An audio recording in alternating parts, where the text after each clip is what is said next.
Hello and welcome to the Empowered, Sensitive and Creative podcast. My name is Rim. I'm an artist, a certified life coach and an NLP practitioner, and the creator of the Empowered, Sensitive and Creative retreats. Passionate about celebrating joy and beauty in the everyday, especially when things are falling apart, I'm insatiably curious about human nature, and I look into the world with reverence, awe, and a sense of wonder. Tune in for stories exploring healing through creativity, art, embracing sensitivity, and navigating the subconscious mind.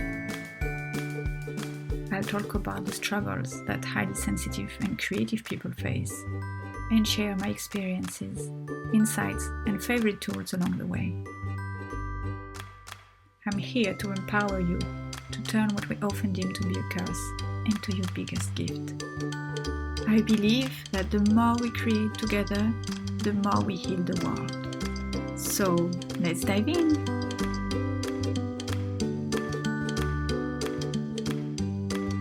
Hello and welcome to another episode of the Empowered, Sensitive and Creative podcast. I'm so happy and grateful for you tuning in.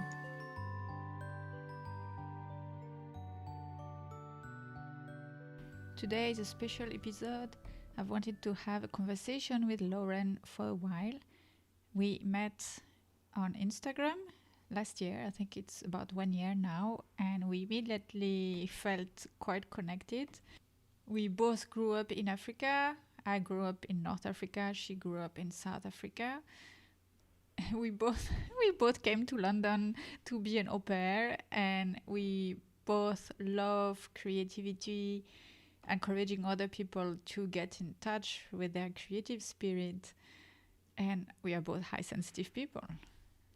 And I felt that now would be a good time because of the situation, the world situation these days, the political unrest, all the turmoil and the hardship really that so many of us are going through these days. I think that Lauren's story resonates with what's going on now, unfortunately, but that's how it is. And during huge political unrest and crisis, I think it's even more important than ever to remember the power we have as sensitive beings, as creative beings, as nurturers, to guide ourselves and guide others towards more kindness, more gentleness, more compassion, more empathy. Born and raised in South Africa and now living in Australia on the Gold Coast, Lauren is a graphic designer and an HSP with a passion for guiding and supporting entrepreneurs on their journey to branding success in the most creative way possible. Lauren believes there is no such thing as a non-creative person. We just need to be more in tune with the creative impulses that present themselves to us every single day.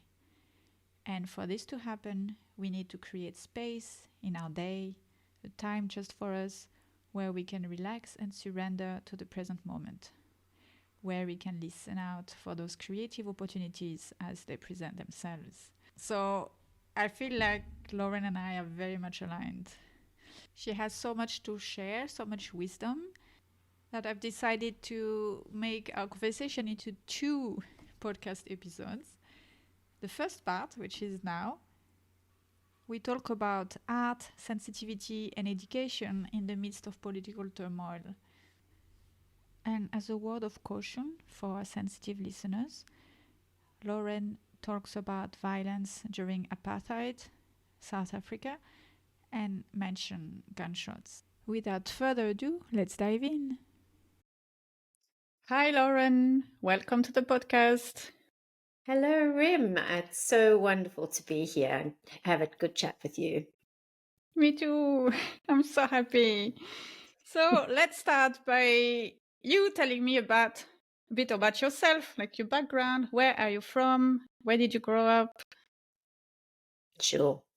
So I was born in South Africa and lived there until the age of around 32. I was married, and um, had a little boy of 2.5 when we decided to emigrate to Australia. And we have now been living here on the Gold Coast. So that's East Coast, just a little south of Brisbane, for going on 18 years.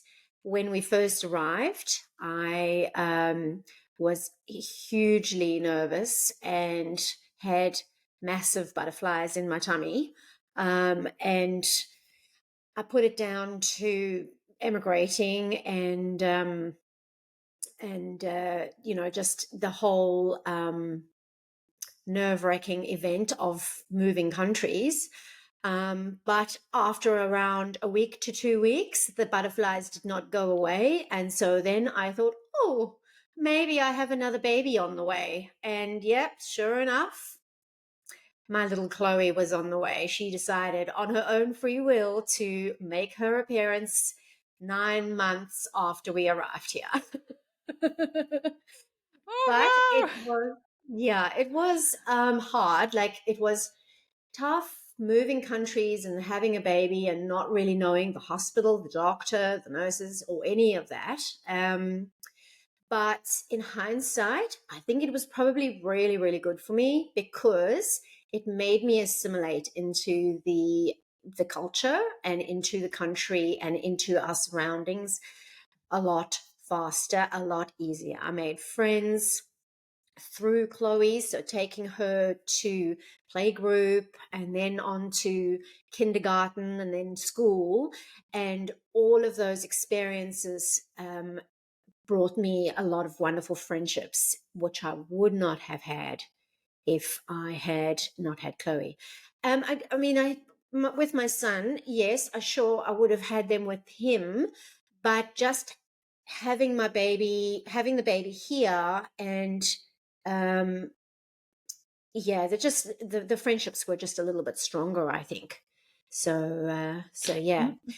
maybe there was also more necessity, like sometimes when you're pushed by the events, by the situation, you kind of, what I mean is sometimes, especially when you go somewhere new and maybe it's a bit stressful or a bit scary, it's a different environment, maybe you feel more self-conscious and you would be more withdrawn, and it's maybe can be a bit more difficult to put yourself out there and strike conversation with people you don't know, because you don't know anything about the place. But when you're pushed, you're forced, like you have no choice, then Yeah. you have to, it's you don't have to, you don't spend so much time second guessing yourself, or this kind of Exactly. things. You kind of Yeah. go with Yeah. it, just go Yeah. with it, jump. Yeah, absolutely. And forced to get out the house as well, because I would have gone stir crazy if Yeah. I had been in the house on my own with her. So yeah. And I think never, I am a sensitive person, but I never ever realized it back then. I was, as I say, kind of forced to get out the house and meet new people. And I think if I hadn't had her, I would have definitely just stayed at home. And the whole process of emigrating would have been a lot harder, you know? So yeah, it was, I think the universe had a different plan for me, and that was Chloe. I totally relate to that. I know when I moved to South China, Shenzhen, I moved with a job, and I'm grateful because the city was so different from what I was used to, that it would have been very difficult for me to get out of my house. I love to be at home. I'm such a homebody, but I also like Yeah, adventures and going out and meeting new people and doing new things. But when I don't feel comfortable with a place, I find it more difficult. So I was yeah, glad that I was forced to, and then some events, I lost my cat and all of that. So it kind of pushed me to get out there and talk with people and get to know the city, get to know the environment. And then I felt much better. I found my cat, by the way. But yeah, so after Yeah. 2 weeks. So yeah. Wow. That was amazing. And I made How did great friendship. And I made great yeah, friendship through that. Like the couple who found my cat ended up being lovely people, and we became friends during all that time in that city. So yeah, it was like, yeah. So it was also just meant to be, you know? Yeah, for yeah, sure. yeah, yeah, yeah. Mm, mm, yeah. Okay, I'm curious before I ask you more questions and all of that. I'm curious about your astrology. Do you know your sun sign, moon sign, Yeah, rising? I know my star sign, but I don't know anything more than that. So I'm a Virgo. But Okay. as far as where my moon is and I don't know any of that.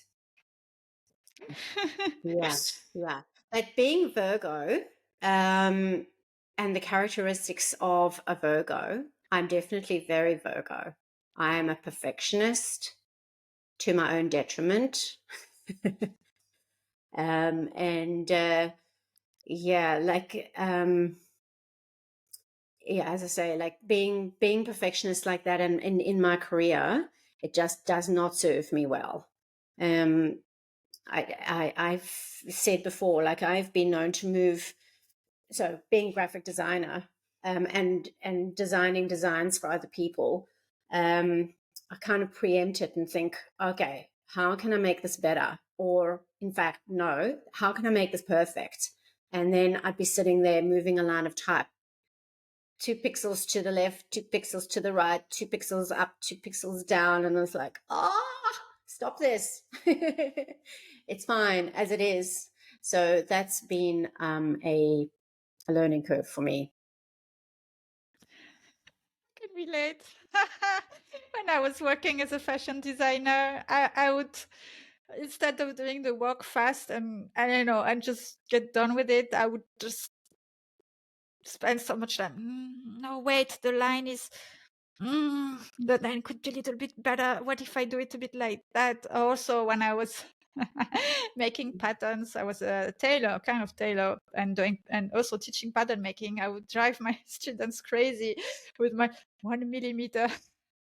Yeah, yeah, Although yeah, it is important, it's like balance and everything. And 1 millimeter plus 1 millimeter plus 1 millimeter, it ends up being a lot.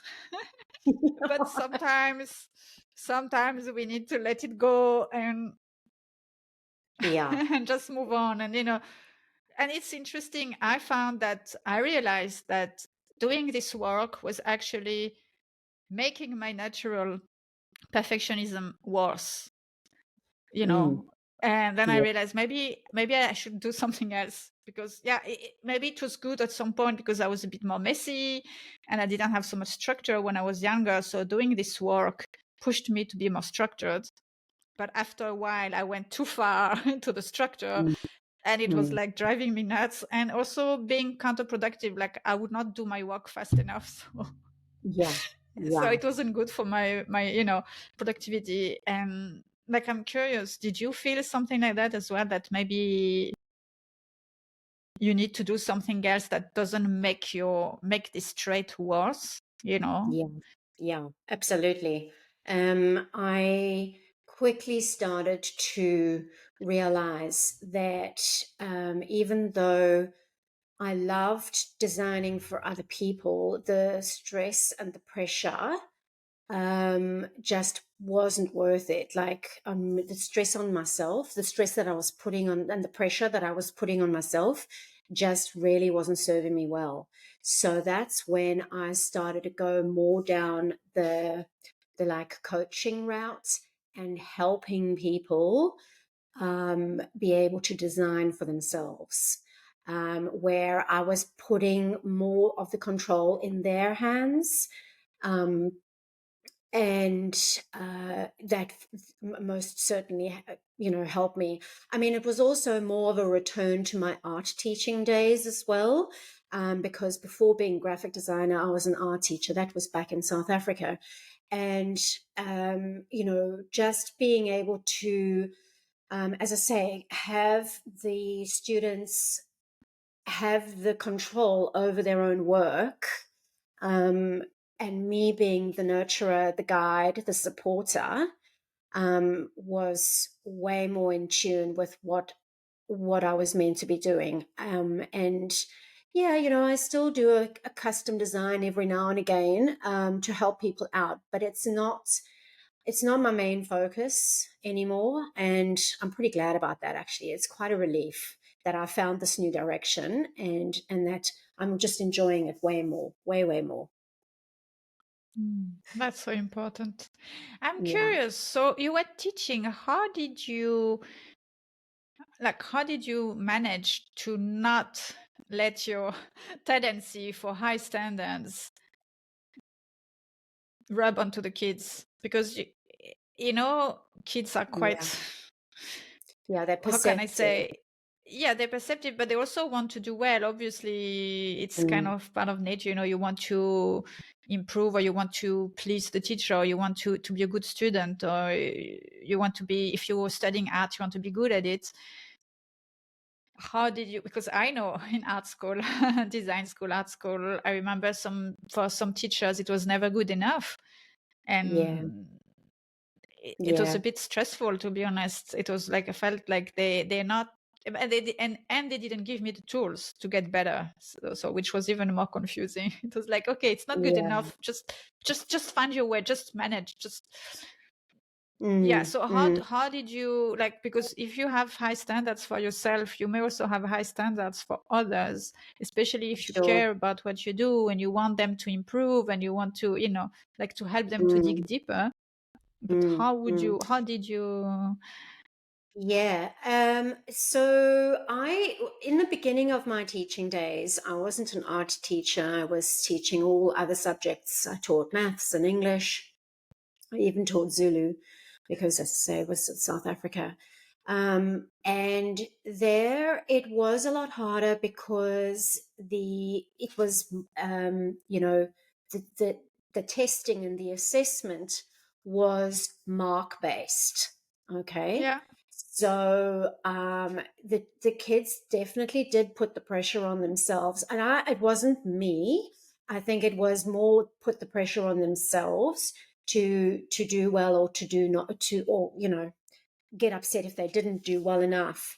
um and that was a stress for me, because there were children in my class that were struggling, and it used to break my heart. Like, I really didn't enjoy the whole A, B, C, D, E, F, G kind of, A I being the agree. best and G being fail.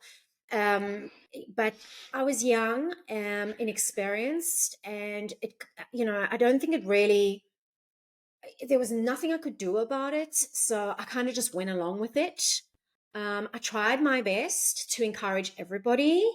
But it was really only when I got into the art classroom where suddenly the marking or the assessment of the work was subjective. So it was all my opinion.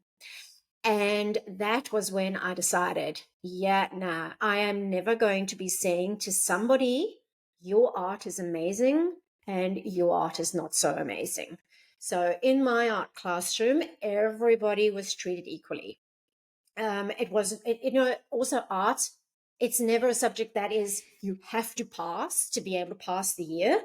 It was just, a support subject, which is another whole aspect. I believe that it should have been a subject, the whole creativity thing, and it should have been a main subject, but it wasn't.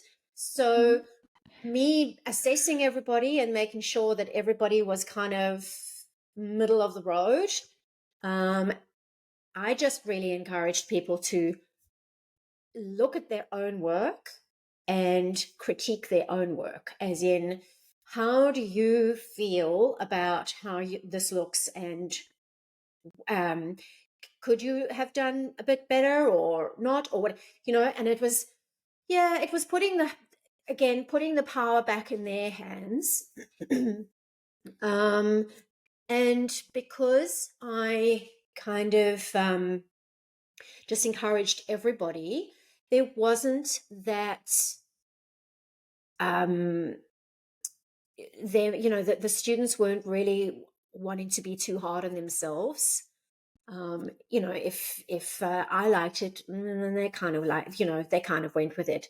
And another thing that was even more important than that is that, in art, it's not the end result that's more important. It's the journey in getting there. And I used to celebrate that a lot. Like, let's have fun. Let's enjoy this. Let's just let the creativity flow. Um, at the end of the day, it doesn't really matter what it looks like. It's going to be great anyway. So let's just have fun and enjoy the process. So yeah, that helped. I wish I had you as an art teacher. I wish I had you as a student. That would be amazing. I tell you what, my art teaching days, I miss them so much, but I'm getting back into it now, and yeah, I'm so excited. Yeah, I am too. I want to talk more about this, but first, I want to ask you. I have so many questions about South Africa, because South Africa is, I mean, not every country is not any country, but South Africa is very particular, especially at the time you lived in. So I'm sure it has impacted you a lot. And yeah, can Yeah, you talk about that a little bit? yeah, sure. So I was born early 70s, and it was a time in South Africa's history that was very violent, very, very, there were so many uprisings. I mean, the 76 riots are world famous. I lived in a suburb that was of Johannesburg, that was like 2 blocks away from the one of the biggest townships in Johannesburg, called Alexandra. So Soweto was the biggest, Alexandra was second biggest. It was huge, and my house was 2 blocks away from this. And I can just so distinctly remember the nights, terrifying, just hearing the tear gas and the people screaming, and yeah, I never fully understood what was happening. My parents kind of tried to protect me and didn't tell me exactly what was going on. I was only 6 at the time, so I was still really, really young. I was like early primary school. And yeah, so just having this all going on around me, I think it definitely profoundly affected me. And it's just funny because I never realized how much it actually had affected me until I got to Australia, until I lived in a place where there was none of that. Because even though 76 riots and, you know, it was all really bad in the 70s and the early 80s, by the time the 90s came, in 1994, Mandela was released from prison and the new South Africa was born, it was very different, and not as there weren't the uprisings. There was still the violence because there was such an imbalance between the rich, the wealthy, and the poor. So no longer was it race based back like it was in the apartheid days. It now became a huge segregation between the rich and the poor.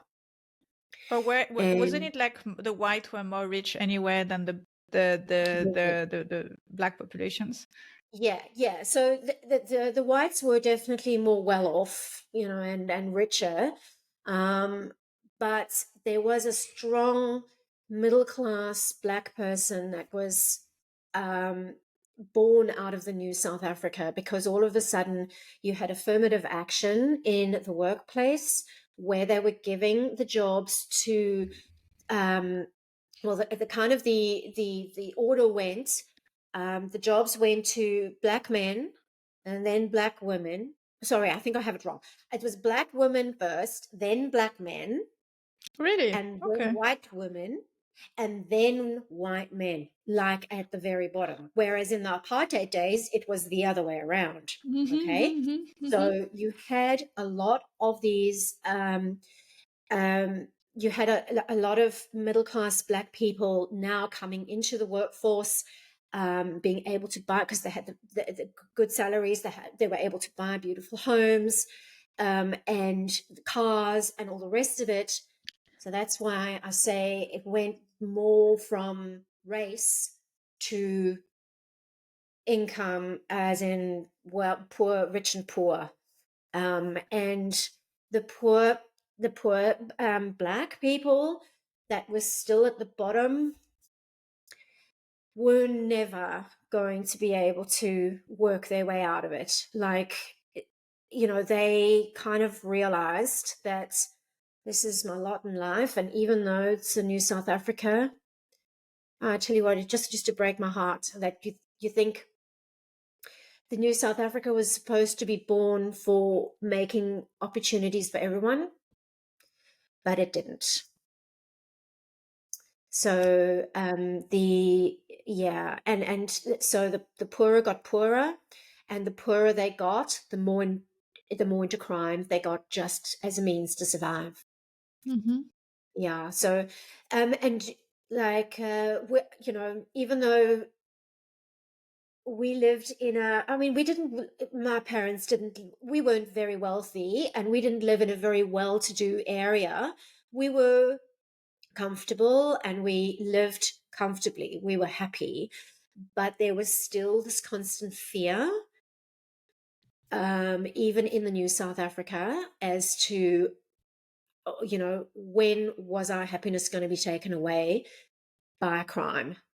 And my father got, involved in 3 different events where he was shot at. The 2 of them weren't so bad, but the third one, he was shot.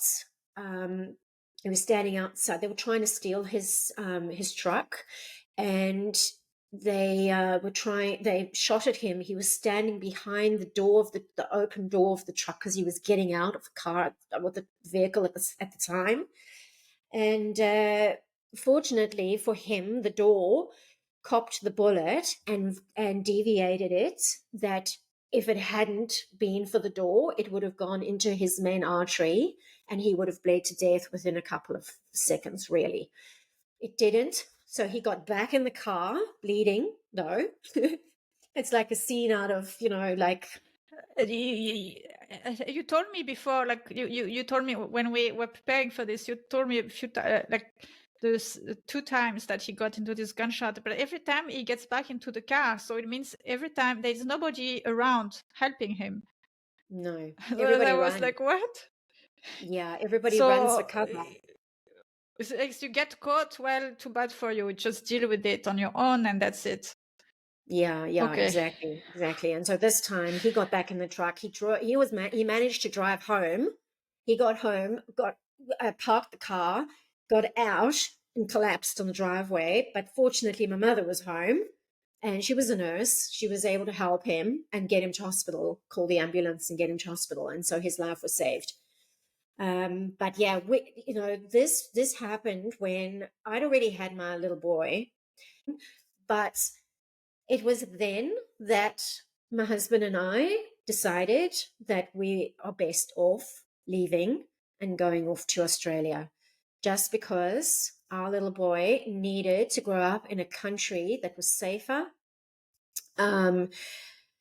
Yeah, there's still, Australia's not a bed of roses either. Like, there's still crime here, and there's still home invasions and that sort of thing, but it's not nearly as bad as South Africa.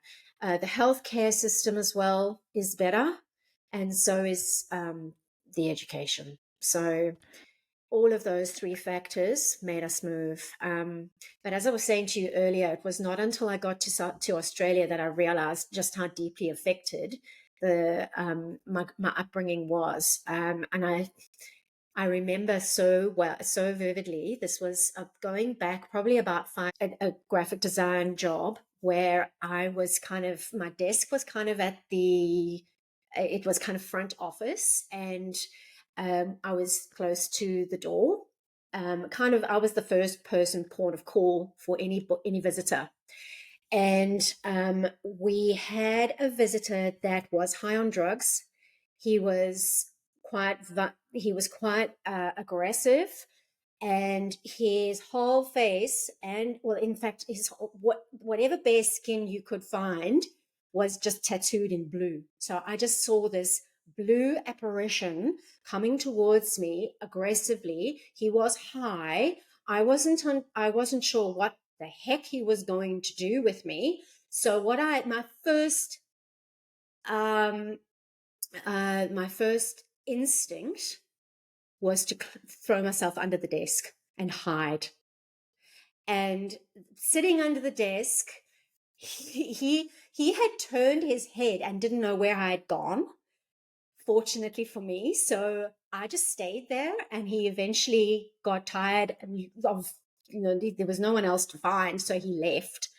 But sitting under that desk, suddenly all of this violence that I had had as a child just came springing back, and I just burst into tears and sat there dribbling and sniveling, and it was quite pathetic, actually. But yeah, at the end of the day, it was that day that I No, realized just how much I had been affected by it. it's amazing how we can just push trauma away. Like we think we're done with something, but our body Mm. remembers everything, and then one day, I think it goes back, it goes out once we are ready to face it. Like before, Yeah, maybe we're not ready. We have other things to do, other things to learn, other things to go through, and then one day we're ready. And yeah. in your face, and then take that. And then it's like, Yeah, yeah, woohoo. yeah. Actually, you're right. I think it was at the time where I was really ready to face it, um, and just made me so much more grateful for the decisions that we'd made to move. Um, yeah, it just made me grateful for where I was, and how much better my life had gotten. I even can't begin to imagine how it must be. Like, yeah. And you're sensitive, highly sensitive persons. What do you think helped you to cope with the situation while you were in South Africa? Like, I'm curious, actually. Do you think you were more affected than others around you? Did you not? Because I'm saying it's so violent that everybody it must be hard for everybody living through that. I remember I had a flatmate in London who is also from Johannesburg, and he Mm, told me horrid stories. And I was like, oh my God, like I could feel it. Like I almost felt as if I'm there, I could picture the scene in yeah, my head, and I'm like, I'm there yeah, already. And he yeah, seemed detached, but I don't know. Was he detached because it was his way of coping with it, because it's so so much, so heavy, so gigantic, so yeah. that So confusing. it's kind of his way of protecting himself, like, no, but I'm fine. Who, in South Africa, in Johannesburg, you just Mm, drive and you never stop, and but I don't know. I'm curious. I'm wondering, is it that, or yeah, is it just he was not that sensitive and therefore it was easier to detach? I'm curious. yeah, yeah. I think for me, I just remember how much I used to cry as a child. Like, I got the nickname and teased at school, because I was the crybaby, and I think that was my coping mechanism. And I mean, I still cry today. I still cry at happy things, sad things, stressful things. I cry. It's my way. It's my body's way of just kind of letting, like, it's the release. It, Yeah, it, yeah, it yeah, yeah. boils up and boils up, boils up, and eventually I just got to go. And how I go is tears. And Oh boy, I tell you what, I just remember how many times I just used to cry and cry and cry. And eventually, like my father used to say, "Oh my goodness, Lauren, will you stop crying?" And I'm like, I can't. It's just the way this is the way I'm dealing with this and Yeah, coping yeah, with it. yeah. I mean, But I say the man even who's been shot 3 times. Yeah, like go figure. Exactly right. I mean, like even when I got married, walking down the aisle, I was crying. I was, my husband thought, Wait. "Oh my God, she doesn't want to marry me." the Okay. priest, the priest up the top, because I carried on crying. He was asking me my vows, and I was going in between. Yes, I do. And he's like, "Lauren, will you please stop crying?" I mean, those were tears of joy, and they were happy tears. I mean, I'm still married to my husband 25 years later. So, yeah, I definitely wanted to get married on the day, but my way of coping to this highly stressful situation was crying. So I Yeah. think, yeah, like didn't realize how sensitive I was back then, but now that I look back on my life, I can so see. And like reading your posts on Instagram and listening to your podcasts as well, it's been a huge eye opener for me. I'm like, oh my good God, I am actually highly sensitive. Really? Finally, I have an explanation for all my crying. Oh, okay. I didn't know it was my podcast and posting that. It Ah, is. I knew Yeah. you were a highly sensitive person before. you okay? I Yeah. even didn't have. I have to say, I even didn't have to ask you. Are you a highly sensitive person? Yeah, like I do try to hide it. I must admit, like going into business and that sort of thing, you want to appear strong Yeah, yeah, and yeah, yeah. that you're not going to let things affect you and all the rest of it. But yeah, no, that's Yeah, but not you cannot hide it from an HSP. We have a right. detector. It's ingrained within us. It's like we're scanning HSP, HSP. Oh, HSP. Ding. Yeah, yeah, and you're right every time. Uh, Before I didn't know. It's now that I'm aware of this trait. I just thought before, well, there are some people whom with I feel more comfortable, or some people who seem to have more compassion or more. It's not like soft in a negative way. It's the kind of softness as in, is it like being kinder or more gentle? Yes, and I, as you I, I'm, I'm, say, I'm, I'm trying to be careful when I use these words because I think too often it's being twisted and it means, oh, you're a wallflower, wallflower. Oh, you're so weak. No, I'm not talking about weakness, wallflower. I remember somebody told me, oh, you look very meek, and or you something like that. But actually, you're not. And I was like, of course not. I'm not meek. Being soft or being kind, being gentle, being compassionate has nothing to do with mm, being meek. yeah. It's just having more empathy and feeling and Exactly. Yeah. I think one is able to tune in to the emotions in the room and how people are feeling.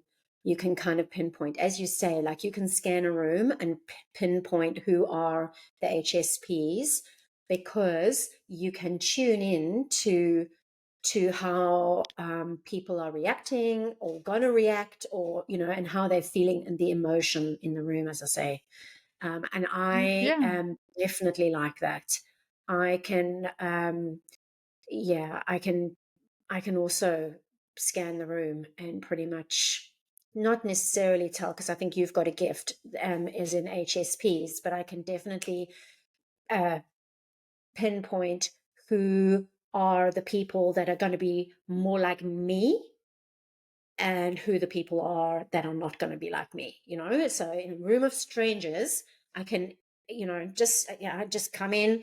Um, I've been also known to be a little bit aloof because I Yeah, come yeah, in yeah. and I eventually my guard is up and I am scanning and I'm just working everybody out.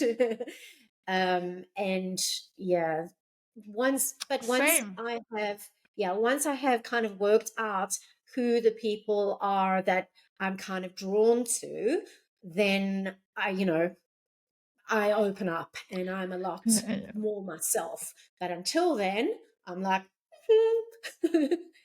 I'm just going to stand here for a little while and just, survey. Yeah, exactly. I wonder if this is also about being introvert. I imagine you're a bit more Mm. introvert than extrovert, aren't you? Yeah, Yeah. yeah. I think so.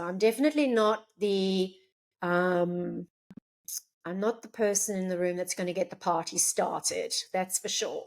I'm not the party person. I'm more the person that, okay, you want to get the party started? You get the party started and then I'll join in later. So, yeah. I mean, I'm not solidly introvert. But to begin with, I would probably be known as more like the introverted person rather than the extrovert. Yeah. Yeah. Yeah, definitely. Yeah, there are so many levels of introversion. I'm quite Mm, surprised. I follow some introvert accounts on Instagram, and actually, yeah. I don't personally feel I'm at that level. Some people saying they never want to go out. If a friend call them and say, let's meet up, and they're like, no, no way, I much prefer to be alone at home. And Yeah. okay, I personally know I do not every day, of course, but I do like to go towards people, but I Mm, need, after I go out and meet with people, then I need time alone to to decompress. yeah, empty my mind, empty the energy. That's why I found being a teacher, when I was working as a professor, I found it's exhausting, because I felt Yeah. I have to put my energy to propel my energy forward every single day. And in that university, we had to work 40 bloody hours per week. Oh my And Lord. out of those 40 hours, I think it could be 32 hours teaching. And for Yeah. me, it was hell. Even though I do like sharing, with being with other people and showing them that they can do what they want, that they can express themselves and all of that things, Yeah. Yeah. giving my energy away outward, giving my energy outward for so many hours without having time to decompress and to be with my own, for me was a Mm, nightmare. I was like, I yeah. need a job, I need a career where I can be with my thoughts.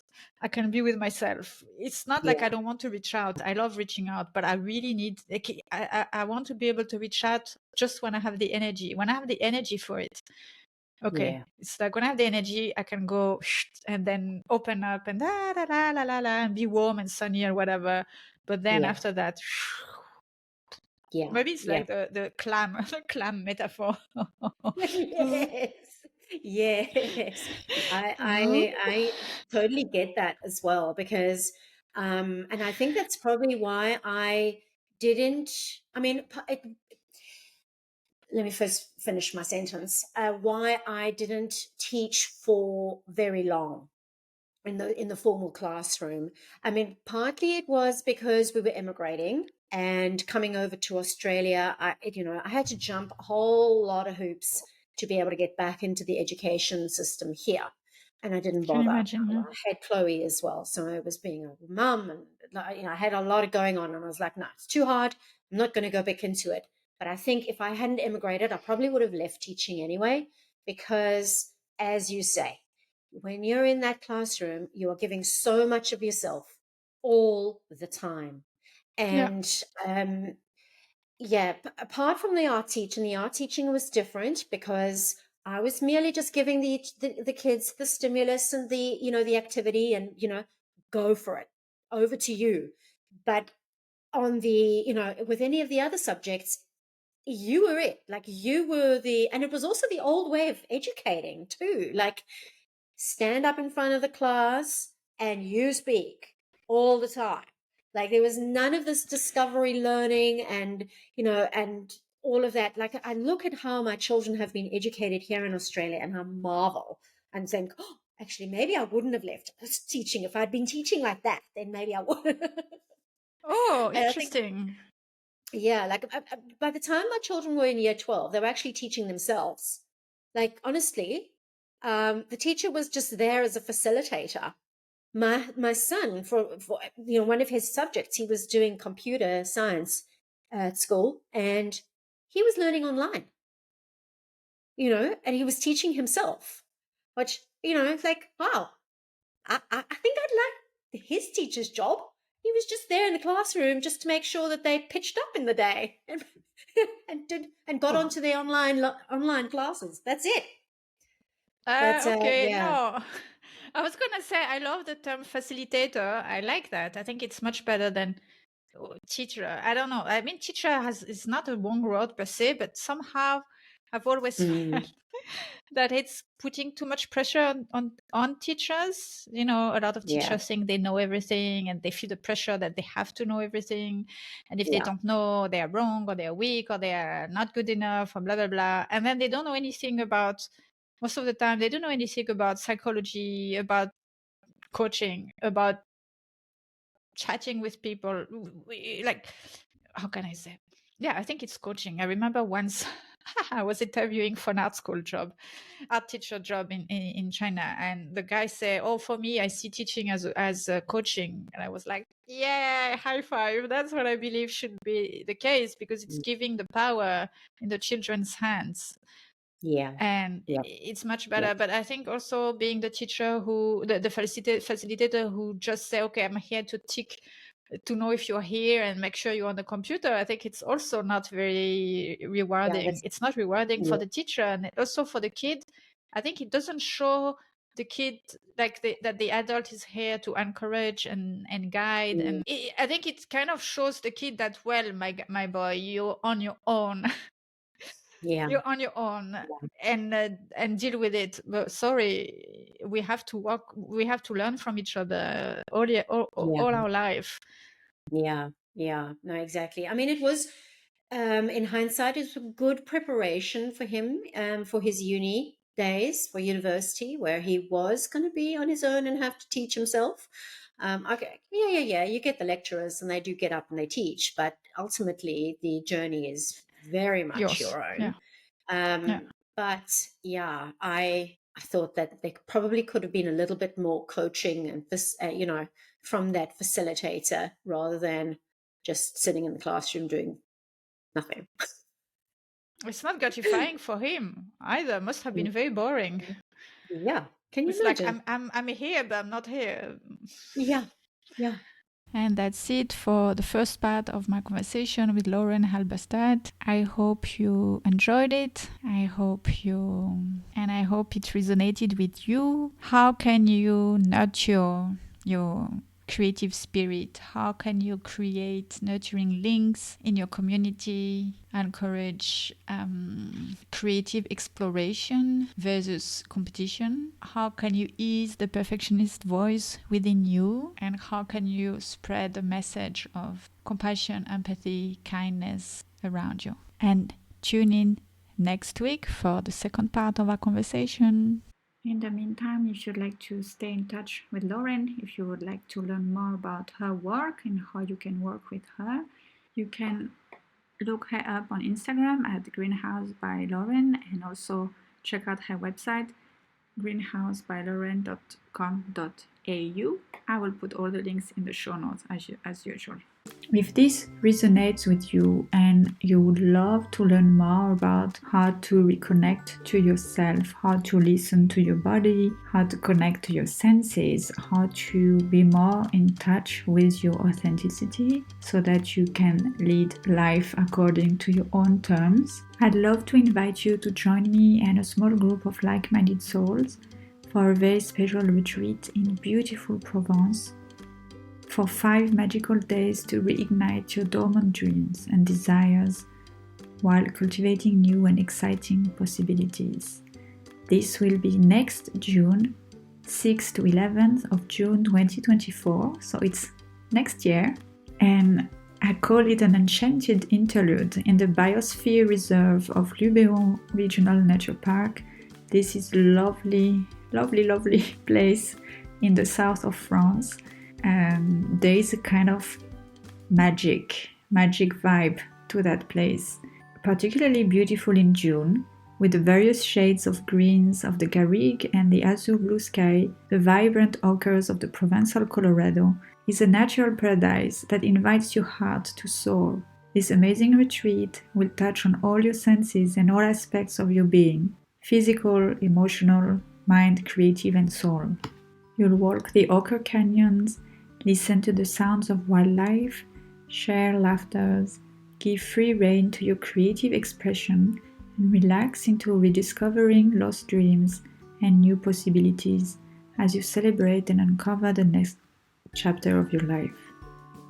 We will meet our inner wisdom through mindful and creative practices led by me and other local healers: sketching, drawing, watercolor painting, wildlife birdsong reflexology, walks in nature, a cooking workshop, and a herbalist walk. By the end of our 5 nights together, you'll be relaxed, re-inspired, and ready to dive into the next chapter of your life with clarity and newfound confidence in yourself. If this is for you, you can find all the information on my website, rimcreativenergy.com, and I also put all the links in the show notes. If you have further questions, you are not entirely sure if this is for you, or you would like to learn more, to know more about the retreat, feel free to reach out. I am now opening 30 minutes free exploration calls. I'm calling this Retreat Exploration Chats, where you can ask all the questions you have and I can tell you more about the retreat and we can see together if this is the right thing for you. Thank you for tuning in. I hope you enjoyed this episode, and if it has inspired you, please share it around you. Also, if you feel called to it, please subscribe to the podcast and leave me a review. It really helps to spread the word out. All your questions are welcome. You can send them to me on Instagram at rim.creativenergy.com or email me via my website rimcreativenergy.com, and don't worry, I'll share in the show notes exactly where to find me.